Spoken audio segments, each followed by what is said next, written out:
ఆంధ్ర బిర్యానీ ఎట్లుంటుందో కేసీఆర్ సార్ చెప్పిండు కదనే, మనం ఆంధ్రలో ఏం తింటాం. కానీ ఇక్కడ హైదరాబాద్లో చంద్రబాబు నాయుడు గారిది రేవంత్ రెడ్డి గారి మీటింగ్ అయిపోయిన తర్వాతనే మన కేంద్ర ప్రభుత్వ సంస్థ వాటర్ లింకేజ్ ఏదైతే ప్రాజెక్ట్ ఉంటుందో ఆ డిస్కషన్ ప్రారంభమైంది.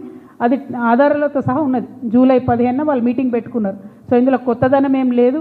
కేవలం చంద్రబాబు నాయుడు గారికి ఎదురు చెప్పలేనటువంటి ఒక అచేతన స్థితిలో మన రాష్ట్ర ముఖ్యమంత్రి గారు ఉండడం నిజంగా కూడా మన రాష్ట్ర ప్రజల యొక్క దౌర్భాగ్యం. Thank you. జై తెలంగాణ.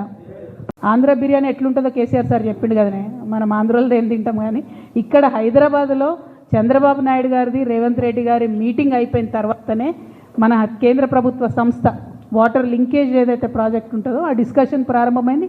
అది ఆధారాలతో సహా ఉన్నది. జూలై 15న వాళ్ళు మీటింగ్ పెట్టుకున్నారు. సో ఇందులో కొత్తదనం ఏం లేదు.